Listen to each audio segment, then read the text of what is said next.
Let's finish it.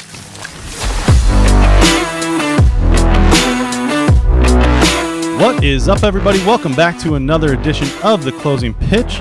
My name is David Birkby, and this is a show about people, culture, and how to create a winning lifestyle. I hope you guys have been good. I'm sorry that I have not been on a podcast in what seems like forever. No excuses. Play like a champion. Been a little busy. We kind of finishing up our seasons here with the Rawlings Tigers. Then, no rest for the wicked. So there's literally a flip of the seasons immediately. Like you end on Sunday, you start tryouts on Monday, you form your teams, you get going, and it's all excuses. I can't say it isn't. But that's kind of the reason we've been stepping away from the podcast for a second. Not because we don't love doing it, not because we don't love sharing information, but honestly, just because it got a little busy. But with that being said, I know Spiker just came out with a solo episode of his own, and it was awesome. A lot of great information, but we're looking forward to bringing some more info to you and have a lot of great topics kind of in the hopper that we will be sending out here over the next couple months, and we'll continue to try to bring some great information to our parents, our players, and people even outside of the organization, whoever's wanting to listen to our words. So that's kind of what I'm here for today. So I want to get back in the saddle, and I wanted to talk about 3 topics, all very similar, that I talk about on a regular basis with our players, with our coaches. And honestly, these 3 topics are things that on a daily basis I go through. Definitely topics, definitely perspective changes that I needed as a player. And I'll kind of explain that path as well and kind of how I failed at it, how I got better at it. But these are topics that I think fit great for the closing pitch because it's going to talk about the player's perspective. It's going to talk about a coaching perspective. It's going to talk about a lifestyle. Okay, it's even applicable towards business because I'm doing it on a daily basis. Number 1, something that I always talk about with players is the understanding of what the learning curve is. We hear it all the time, and every player understands this concept. Okay, in order to get better, I have to learn. When I learn something new, and then basically, it kind of just goes in a circle. I learn something, I get better. I learn something, I get better. I learn something, I get better. And they forget about the very, very important part of that process that nobody likes. That's failure. Everybody thinks that if you're watching on YouTube, your success line as a player, as a business leader, or just in life is generally just going to go like that, right? It's kind of a steady movement pattern up, and you just keep, leveling up, winning, right? Well, I don't believe it looks like that. And I think I've mentioned this on prior podcasts, but the learning curve kind of looks like this, and I give this example to my players all the time. Let's say on whatever skill rate level you are, here's where you're at. Well, whenever I teach you something new or introduce something that is you've never heard before into your game, well, immediately you're not going to just go up. You're not going to just be like, oh, that makes sense. Boom, I just did it. Boom, my velo jumps.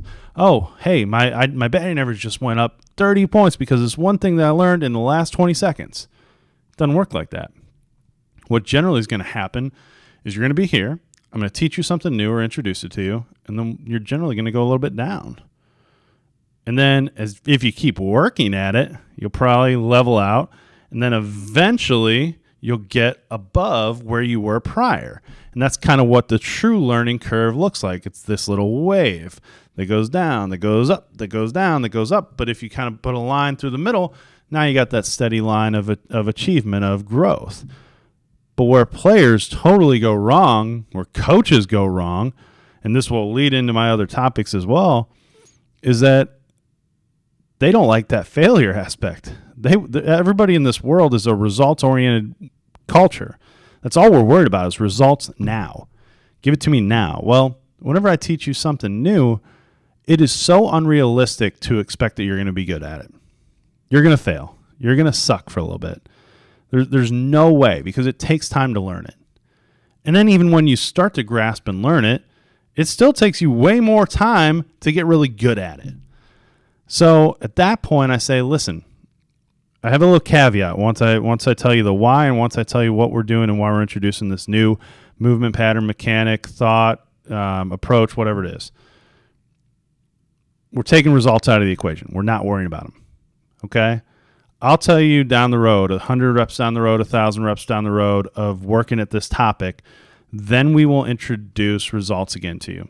At that point will be when I go, hey, let's see, are you locating your fastball better now because of this? Are you making more consistent contact because of this, or whatever it might be? Then we'll start to look at results, and at that point, that's when we're going to figure out, should we keep down this path or should we pivot? Is it working? Is it not? But players have to understand that's a part of the process. The failure aspect is there, and it has to be there. And that's the only way you truly know you're doing something different. If you're not failing at it, you probably haven't made the adjustment. You're probably not changing anything. And then you're just doing this, boom, back to normal. You're just staying level, okay? And you're not growing. So you have to be comfortable with being uncomfortable through those moments, and you have to be okay with failure, which leads to number 2. Short-term, all-in success versus long-term, steady success. Here's what I mean by it. And this leads totally into number 3, so I'm kind of putting 2 and 3 together. I think we've all at some point either been or played with or worked with somebody who has been that short-term, all-in, roller coaster of emotions person, to where they have a little bit of success. Or for this example, because we work in baseball, this player has a great weekend. He or she goes, 9 for 13, 2 doubles, 3 triples, couple home runs, team MVP on the weekend, and they are at the high of highs right now. They are thinking they're unstoppable, that they love the game, they know that success is just going to continuously come their way, and man, it can be a better time and it can be an easier time. Well, then what happens? What happens next week? Maybe they have the same success. It's great. More than likely, they don't. Then all of a sudden, you go for 3 with 3 strikeouts. Or the idea that worked really, really well for you in business and totally helped out your business, you came up with this other idea, and it failed. It flopped. It didn't work. Where are you at now? You went from up here down here. And at this point, most people just don't understand where to go. My example for me was that I was a roller coaster of emotions player. I was a roller coaster of emotions business person, okay? I still have to stay out of that trap because that's just my personality. I love to get real excited, and I love to get real mad. And it really didn't help me too much on the field, and it really hasn't helped me too much when it happens in my after baseball life, helping run and operate a business. Because once I was never worried about the high highs, even though that's a trap too, because you think everything's easy. You stop kind of grinding, you stop putting in the effort, you think that you've just figured it out. But that one you kind of get mellowed out of pretty easily. The one that always got me was when I would go down into the low lows, because I would generally stay there for a while. I would get real sour on the game. I'd get real sour and look for every excuse and just get mad at why is this happening to me? Why is this not happening to them? And, woe is me mentality, and just totally just sit there for a while. And then, man, that would snowball into my game. I'd go through weeks of just being really, really bad. And then what thoughts come into your mind? Do I really want to do this? Like, do I even like this game? Do I even like this business? Is this for me? What new job is out there? Where can I go now? Like, what, just screw this. Get out of this and let's go somewhere else. And then that's a trap in and of itself, because you'll find yourself continuously doing that. Well, baseball's not for me. Maybe it's soccer. Well, same thing happens. I hate soccer. Now, well, I'm going to go play baseball or basketball. Sorry. Well, what happens? Or nowadays, it's like I go off to school number A, university number A, and hey, it's great. I love it. It's great. Oh, adversity hits. Boom. I'm out. See ya. I'm going to go to this one. Now you're at 5-6 schools throughout your career. It's a route to take. Not saying it's the right one, not saying it's the wrong one, but it happens, right? And you just continuously quit and start and quit and start.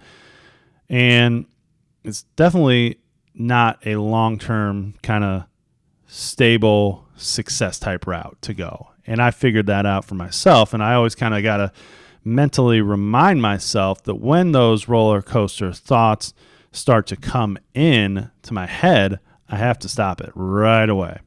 I have to stop it. I have to try to take it from here to here, and I got to start trying to take it from here to there, okay? There's nothing wrong with getting excited.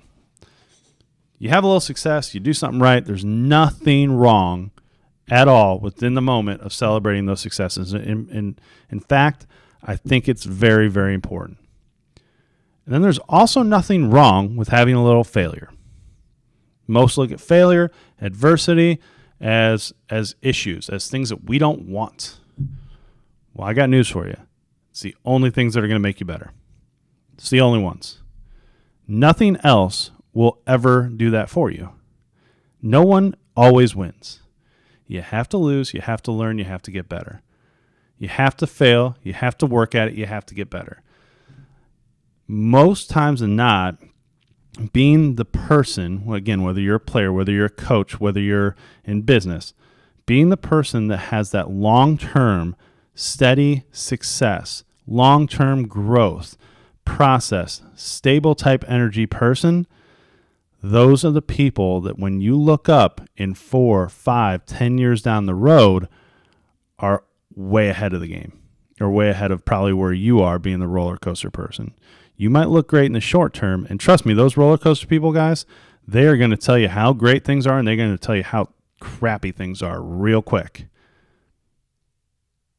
But the guy, the girl that literally just keeps grinding, just keeps working, understands that there's a little bit of both into this process that we talk about, and that I'm going to have to learn a whole lot of things, and as I'm learning them, I'm going to fail, and I'm going to have situations that are going to be great, and I'm going to have situations that are going to teach me something, and they're just going to keep coming.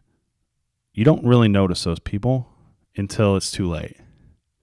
Until all of a sudden, you entered high school with Johnny, and you and Johnny were the same. You were the same type of player. You were good, and then all of a sudden Johnny is graduating high school and going on to school number A, and you're not playing the game anymore, and you're like, how did he get way better than me?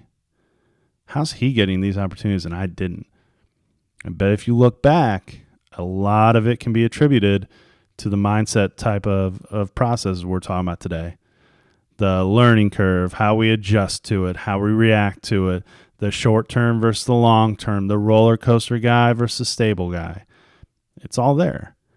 And that's why I tell players, and that's why I tell coaches, and it's all out of the book that I've learned. Because when I tell you this, guys, it's so true.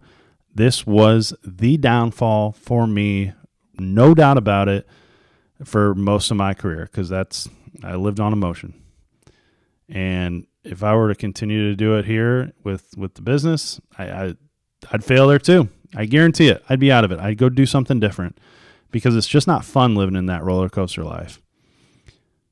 Try to think about it as the play, and we talked about this in previous podcasts, of I'm doing this for what I'm going to look like in 4 years, what my business is going to look like in 10 years, what my game's going to look like in 6 years, okay? It's not fun. It's not easy to think that way. It's definitely not cool to have a conversation. Like, hey, dude, why are you in the cages today? Let's go do something else. Well, because I got to work, man. I got to go put in the reps. I got to go put in the time. And because I know that as I work through it, different things are going to pop up. I'm going to learn. I'm going to fail. I'm going to get better. I'm going to learn. I'm going to fail. I'm going to get better. And that it's just going to keep happening. But trust me when I say this, 2 years down the road, you're going to be a different guy. You're going to be a different dude. I see it all the time. All the time. Those are the people that ultimately win. Those are the people that ultimately get to the places that they want to get to. Okay? So I hope that has maybe hit home with some of you. I hope that this is a message that, well, I know it's applicable. I know it is in so many different areas of your life, so many different areas of your game, so many different areas of your coaching styles. And if you're a coach listening, I certainly hope that you can take this messaging and put it in to your team and make sure your team and your players understand why this is important, why this topic here is something that's going to really bring your team and your players some long-term success that they're searching for.